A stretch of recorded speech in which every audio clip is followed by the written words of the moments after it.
प्रधानमंत्री मोदी के आज साउथ में दो चुनावी दौरे थे। पीएम हैदराबाद के करीमनगर और वारंगल में उन्होंने रैली की और इससे पहले पीएम ने राजराजेश्वर स्वामी मंदिर में पूजा की। 2024 के चुनावी रण में बीजेपी लगातार एक्शन मोड में है। पार्टी का पूरा फोकस लोकसभा चुनाव में हैट्रिक लगाने पर और इसके लिए पार्टी खास प्लानिंग से आगे बढ़ रही है।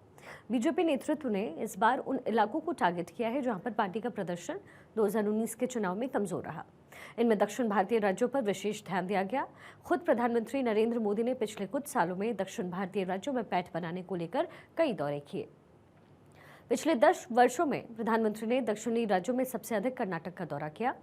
उसके बाद तमिलनाडु में 39, केरल में 25, तेलंगाना में 22 और आंध्र प्रदेश में 15 दौरे हुए। प्रधानमंत्री कार्यालय की वेबसाइट पर उपलब्ध रिकॉर्ड से पता चलता है कि प्रधानमंत्री ने 26 मई 2014 से 17 अप्रैल 2024 के बीच 5 दक्षिणी राज्यों आंध्र प्रदेश, कर्नाटक, केरल, तेलंगाना और तमिलनाडु की 146 यात्राएं की।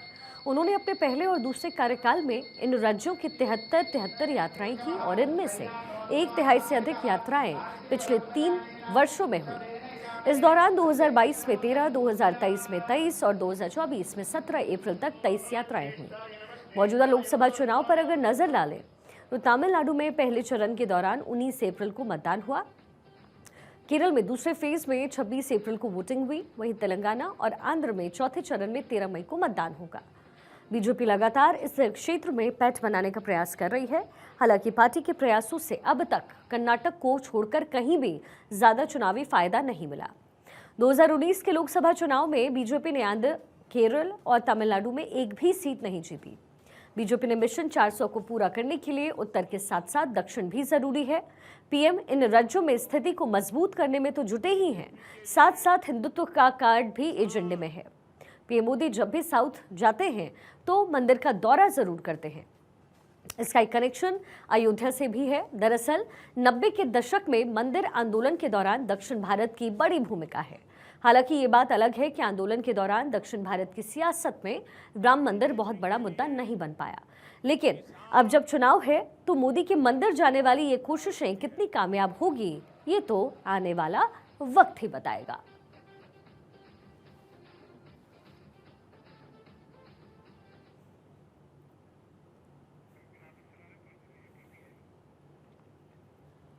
अब आपके लिए समझना ये भी जरूरी कि वेमुला वाड़ा विधानसभा सीट का पूरा गणित है क्या। कुल मतदाताओं की जो संख्या है इस सीट पर वो है 2,18,160। कुल पुरुष मतदाता इसमें 1,04,993। कुल महिलाओं की संख्या मतदाता 1,13,186। थर्ड जेंडर मतदाता है कुल 31। 2019 में बीजेपी ने यहां पर जीत दर्ज की। बंदी संजय कुमार ने दर्ज की थी जीत। करीमनगर लोकसभा क्षेत्र में आता है वेमुलावाड़ा। करीमनगर लोकसभा में कुल 7 विधानसभा क्षेत्र करीमनगर, चोपाडांडी, वेमुलावाड़ा, सिरसिला, मनकुंदूर, हुजूराबाद, हुस्नाबाद विधानसभा है। वहीं करीमनगर लोकसभा में कुल मतदाताओं की संख्या तकरीबन 17 लाख। 2019 में 11,47,657 मतदाताओं ने किया था वोट। पुरुष मतदाताओं की संख्या 5,58,800 थी। महिला मतदाताओं की संख्या 5,88,108 थी। बंदी संजय कुमार को 4,98,276 वोट मिले। राजराजेश्वर स्वामी के दर पर प्रधानमंत्री मोदी पहुंचे। करीमनगर में राजराजेश्वर स्वामी का प्रसिद्ध मंदिर है। 750 ईस्वी से 975 ईस्वी के बीच ये मंदिर बना है, ऐसा कहा जाता है। चालुक्य राजाओं ने बनवाया था ये मंदिर। मंदिर परिसर ही एक धर्म कुंडम है। कुंड में स्नान से बीमारियां ठीक हो जाती है, ये मान्यताएं हैं।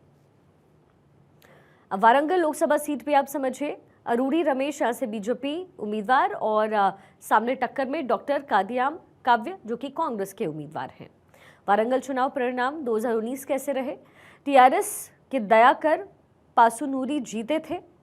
6,12,498 वोट मिले। कांग्रेस के दुम्माती संबैया वहां से हारे। 2,62,200 वोट उन्हें उस समय हासिल हुए। वारंगल से मौजूदा सांसद दयाकर पासुनूरी जो कि टीआरएस के नेता हैं।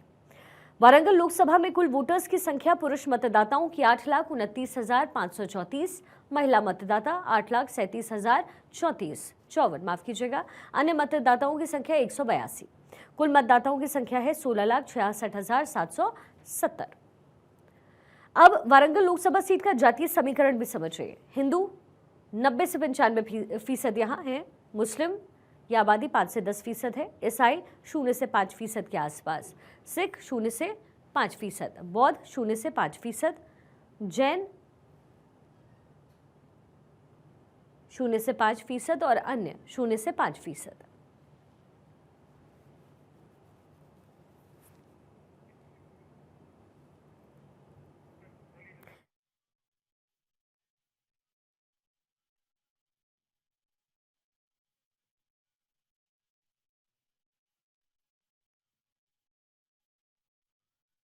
देखिए ये जो है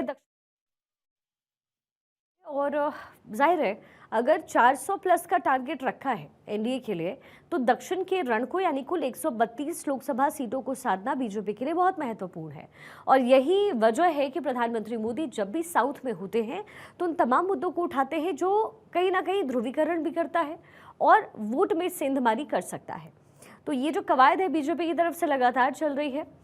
3 फेज के चुनाव हो चुके हैं, चौथे फेज का चुनाव 13 मई को, और ऐसे में साउथ की जो मैक्सिमम सीटें हैं वो 13 मई को कवर होने वाली है। अब पूरा का पूरा फोकस बीजेपी का साउथ के इन तमाम सीटों पर है। मिशन साउथ के जरिए साउथ की जनता को साधने की कोशिश और ये प्रयास प्रधानमंत्री मोदी कर रहे हैं।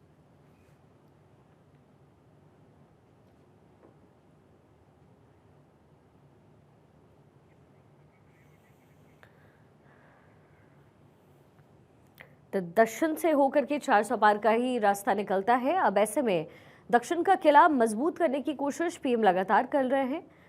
वेमुलावाड़ा विधानसभा सीट का गणित हमने बताया, जहां पर जनसभा हुई है प्रधानमंत्री मोदी की, और दक्षिण के मुद्दों को लेकर के कांग्रेस को खूब घेरा है प्रधानमंत्री मोदी ने। उम्मीद बीजेपी की इस बार यही है कि मैक्सिमम सीटें दक्षिण से निकल सके।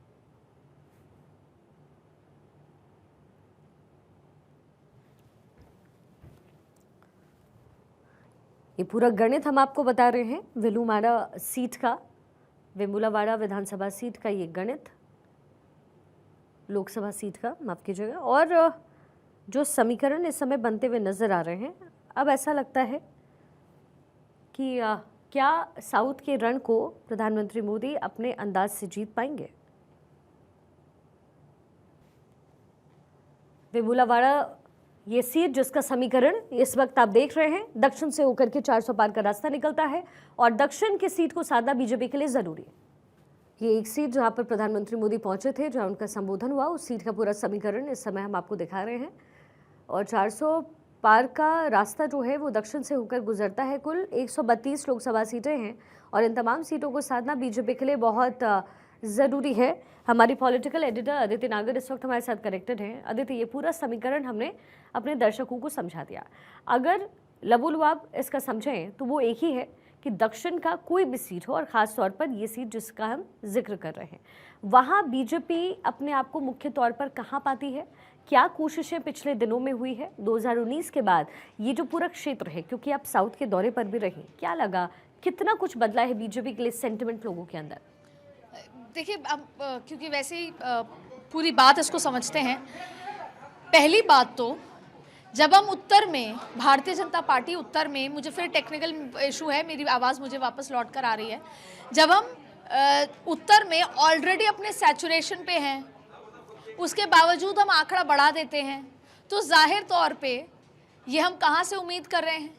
राजस्थान से तो 25 में से 25 ही सीटें आएंगी, यूपी में 80 में से 80 ही आ सकती हैं, 81-82 तो नहीं आ सकती। तो आप जब हम दक्षिण दक्षिण दक्षिण और आज भी हम दक्षिण की बात कर रहे हैं, उसकी वजह यह है क्योंकि जब ये 400 पार के आंकड़े की बात होती है, 370 की बात होती है, तो जब इजाफा होगा, इजाफा तो वो तो सिर्फ दक्षिण से होगा।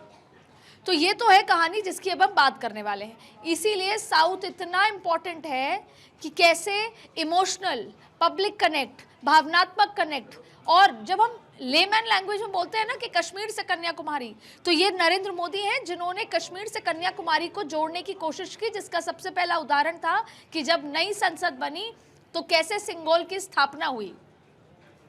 जब राजा महाराजा वहां पर अपना शासन किया करते थे तो वो जो दंड था, राजदंड, वो सिंगोल था। तो ये हम बात कब की कर रहे हैं, आज से 2-2.5 साल पहले की बात कर रहे हैं।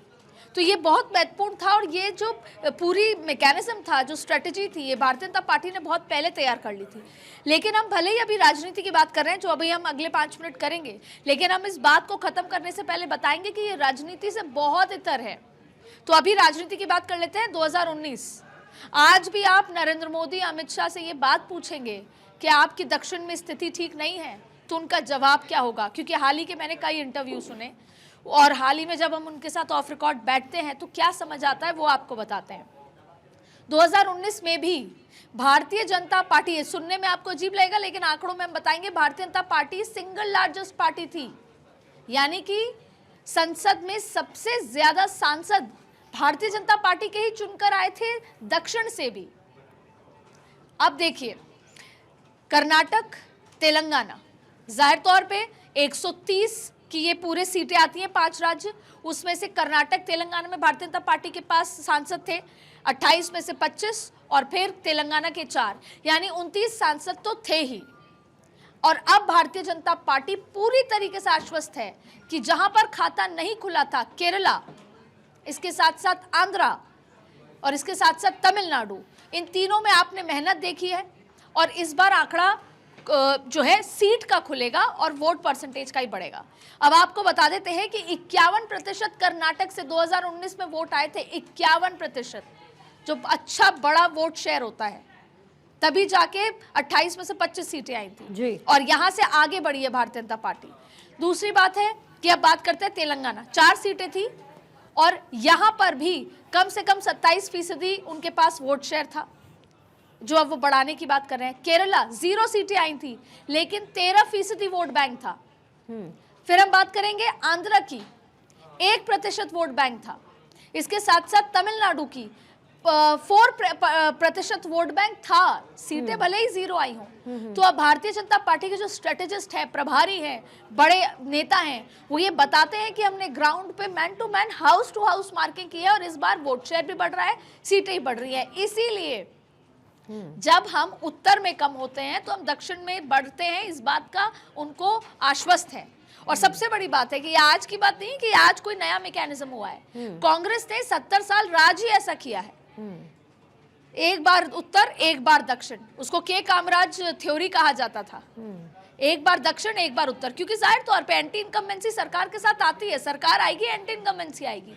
तो जब आप उत्तर में अपने सैचुरेशन पे, बेस्ट पर 100% पे हैं, तो आप फिर अगले चुनाव में वहां पे नीचे आएंगे ग्राफ, तो फिर आप दक्षिण में जहां पे आपने अच्छा सैचुरेशन नहीं था वहां बढ़ाएंगे। तो इसी तरीके से 60-65 साल राज किया है पॉलिटिकल पार्टी ने। तो ये तो, और इसीलिए भारतीय जनता पार्टी चाहे फिर रीजनल पार्टी के माध्यम से, आंध्रा में देखिए आप, छोटी छोटी पॉलिटिकल पार्टी के साथ अलायंस किया, एआईडीएमके के साथ नहीं किया, लेकिन एआईडीएमके में वहाँ पे एक रीजनल चेहरे पर अन्नामलाई के ऊपर डिपेंडेंट रहे।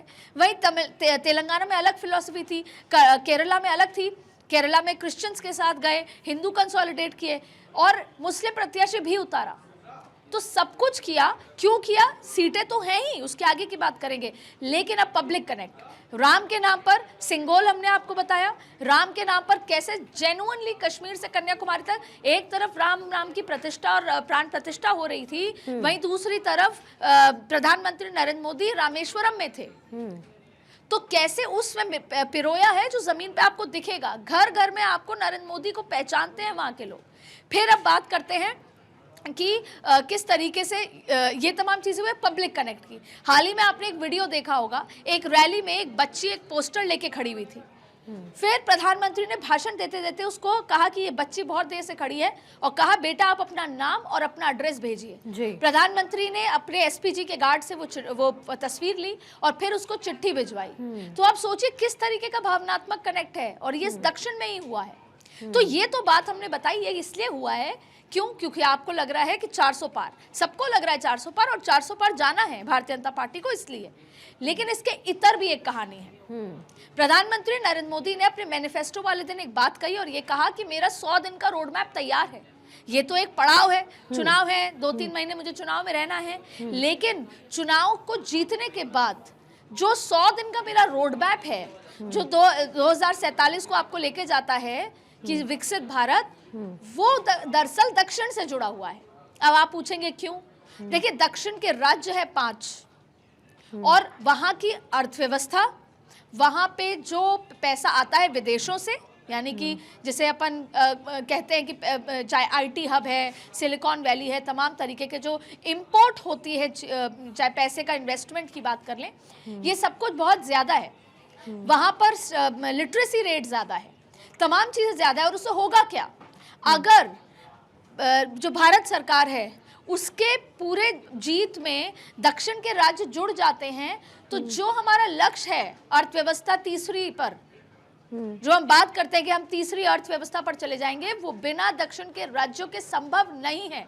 तो लक्ष्य है भारत को तीसरी अर्थव्यवस्था तक ले जाने का, जो बिना दक्षिण के 5 राज्यों के संभव नहीं है। और उसकी वजह है कि विदेशों से आने वाला या बिजनेस पॉइंट ऑफ व्यू से या आईटी हब के लिहाज से, क्योंकि वहां पर जनसंख्या कम है जी, और जो वहाँ पे ज़मीन की जो वो है वो ज़्यादा है, वहाँ पर इन्वेस्टमेंट ज़्यादा है, वहाँ पे लिटरेसी रेट ज़्यादा है। ऐसी स्थिति में हम जब तक दक्षिण के राज्यों को नहीं जोड़ते, तब तक हम अर्थव्यवस्था उस पे नहीं पहुँच सकते जो तीसरी अर्थव्यवस्था का सपना हमने प्रधानमंत्री ने देखा है। और बिल्कुल अदिति, और शायद यही वजह है कि ओवरऑल जो है प्रधानमंत्री उस रन को साधने की कोशिश कर रहे हैं।